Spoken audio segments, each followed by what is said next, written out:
Assalamualaikum warahmatullahi wabarakatuh. Perkenalkan nama saya Muhammad Rizky dengan NPM 10070321038 dari kelompok 9. Saya di sini ingin memaparkan tugas besar praktikum geologi dan tata lingkungan di Desa Dalawati, Majalaya Barat B2. Adapun di sini ada pembahasan, ada pendahuluan, kesimpulan, data dan analisis. Ada yang pertama pendahuluan latar belakang. Di sini latar belakangi oleh potensi sumber daya air yang ada di Desa Dalawati dan permasalahannya terjadinya banjir karena endapan sampah di Sungai Cisambulah.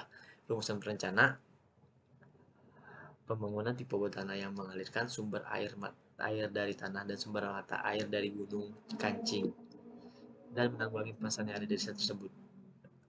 Maksud dan tujuan untuk mengetahui potensi dan permasalahan yang ada di wilayah studi di Majalaya Barat B2 Desa Drawati untuk memberikan solusi terhadap permasalahan yang ada pada peta wilayah studi yaitu pada Majalaya Barat B2 Desa Drawati untuk mengembangkan potensi yang ada pada wilayah studi yaitu pada Majalaya Barat B2 Desa Drawati. Untuk wilayah batas administrasi Desa Drawati Utara bersama dengan Desa Cigara, Timur dengan Desa Karangtungga, Selatan dengan Kabupaten Garut, Barat dengan Desa Sidangsari. Langsung saja kita ke topografi.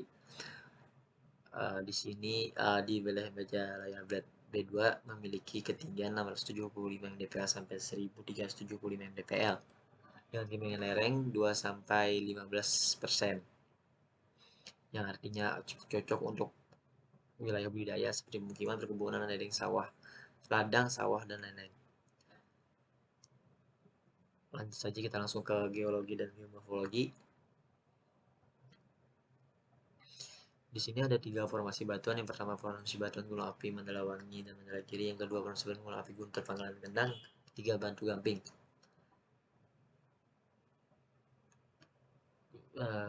Lanjut ke langsung ke geomorfologi.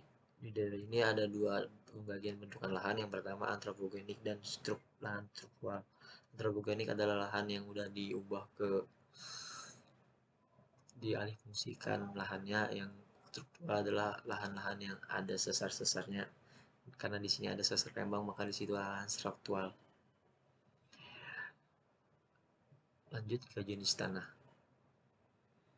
Jenis tanah di sini ada 3, yaitu tanah andesol coklat, tanah legosol coklat, tanah latosol coklat kemerahan, tanah alluvial coklat. Tanah andesol coklat memiliki kesuburan tanah yang tinggi dan terdapat di ketinggian 750 sampai 3000 mdpl. Tanah legosol coklat memiliki kesuburan yang sedang sehingga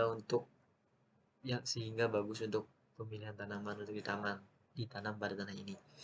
Tanah latosol coklat mengandung unsur hara yang rendah. Tanah alluvial coklat merupakan hasil tanah dari endapan sungai. Langsung saja kita ke hidrologi. Di sini ada catchment area yang terletak pada jenis tanah latosol coklat, tua kemerahan, dan asosiasi andesol coklat dan regosol coklat. Jenis tanah latosol coklat, tua kemerahan, dan asosiasi andesol coklat memiliki karakteristik yang dapat mendukung subur tanah. Catchment area ini memiliki area sebesar 5.635 mm persegi, memiliki curah hujan 0,237 mm per jam, memiliki nilai koefisien sebesar 0,10%, yang artinya hutan landai, memiliki debit air limpasan sebesar 928,169,25.000 meter per kubik per jam. Dengan demikian bisa membawa catchment area akan tahan terhadap adanya banjir karena masih tersedianya lahan terbuka hijau dan belum banyak kawasan permukiman yang memudahkan air menyerap. Lanjut ke hidrogeologi. Hidrologi memiliki arus air yang bergerak dari permukaan yang tinggi ke rendah. Penggunaan lahan mayoritas digunakan sebagai lahan pertanian serta perkebunan. Triangulasi yang dibuat pada jenis tanah atau coklat, tua kemerahan, asosiasi andesol coklat, dan legosol coklat, yang dimana kedua jenis tanah ini memiliki daya serapan yang baik. Potensi di sini memiliki daya tampung air yang cukup untuk kawasan permukiman yang bisa mampu penduduk permasalahan air tanah yang dipakai terus-menerus tanpa adanya pembatasan penggunaan air jangka panjang sehingga menyebabkan tanah ulur. Rawan bencana. Di sini ada 3 peta rawan bencana. Yang pertama peta rawan bencana banjir, yang kedua peta rawan bencana gempa bumi, yang ketiga peta rawan bencana gerakan tanah. Yang mana apabila 3 peta tersebut di layout, maka hasilnya peta ancaman multi bencana. Pada peta ancaman multi bencana terdapat didominasi oleh ancaman yang sedang. Yang mana pada ancaman yang sedang artinya ancamannya sedang.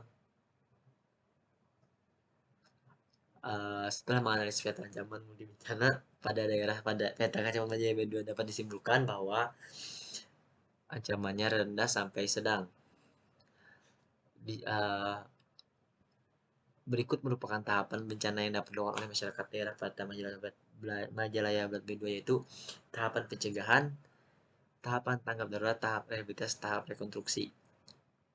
Di sini ada peta indeks padat penduduk, peta kejadian bencana yang apabila digabung di layout maka jadi peta kerentanan penduduk terpapar. Pada peta kerentanan penduduk terpapar dapat dilihat bahwa kerentanan di sini dengan klasifikasi sedang.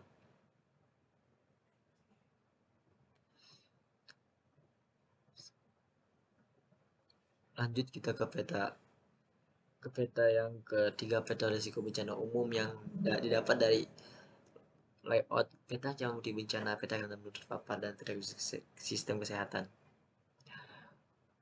Bila kita lihat di peta risiko bencana umum, maka dapat dilihat bahwa yang mendominasi adalah risiko bencana sedang. Langsung saja kita lanjut ke peta risiko bencana umum terhadap infrastruktur dan ekonomi yang didapat dari peta infrastruktur, peta sebaran kegiatan ekonomi, dan peta risiko bencana umum yang di layout. Langsung saja kita ke aspek ketujuh, kawasan hutan lindung dan kawasan non hutan lindung. Kawasan yang pertama ada peta superimus yang didapat dari peta kemiringan, peta jenis tanah, dan peta curah hujan yang digabungin atau di layout, maka berhasil peta superimus. Peta superimus adalah peta yang berguna sebagai data kasar untuk dapat membuat peta satuan penggunaan lahan. Kalau udah didapat peta satuan lahan, maka di scoring untuk menentukan kawasan budidaya dan kawasan lindung. Lanjut, di ini ada peta kesesuaian lahan yang menunjukkan di mana kawasan lindung dan di mana kawasan budidaya. Kayak di sini ada peta kesesuaian lahan kawasan non hutan lindung yang didapat dari scoring dan didominasi oleh konversi tetap, hutan produksi konversi dan tetap. Hutan produksi konversi adalah hutan yang udah dialih fungsikan, yang udah dijadikan pemukiman, sedangkan hutan yang produksi yang tetap ada hutan yang masih menjadi hutan. Adapun kesimpulan di sini, potensi dalam perkembangan ada kawasan pertanian, perkebunan dan ladang, ada kawasan permukiman, permasalahan pengembangan, ada banjir, kapasitas sistem kesehatan, dan alih fungsi lahan. Solusi permasalahan pengembangan, mitigasi bencana, meningkatkan kapasitas sistem kesehatan pada wilayah dengan kapasitas sistem kesehatan yang rendah, relokasi atau penempatan ulang penduduk untuk mengurangi tekanan terhadap lahan pertanian selama di kawasan pertanian produktif, pembuatan tanggul pada area sempadan sungai untuk meminimalisir potensi banjir dan minimalisir erosi. Perencanaan yang akan dilakukan adalah pembangunan pipa bawah tanah yang mengalirkan air dari sumber air gunung kancing dan sumber air tanah untuk memenuhi kebutuhan masyarakat di sana dan memenuhi kebutuhan budidaya seperti kebutuhan persawahan serta drainase di area dekat sungai Cisungalah.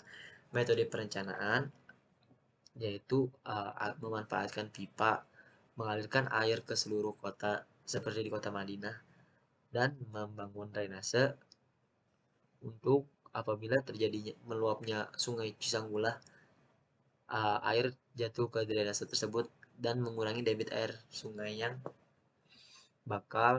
akan menuju ke permukiman dan perkebunan masyarakat. Mungkin sekian dari saya. Wassalamualaikum warahmatullahi wabarakatuh. Mohon maaf kalau ada mohon maaf apabila ada salah kata dan kekurangan. Terima kasih.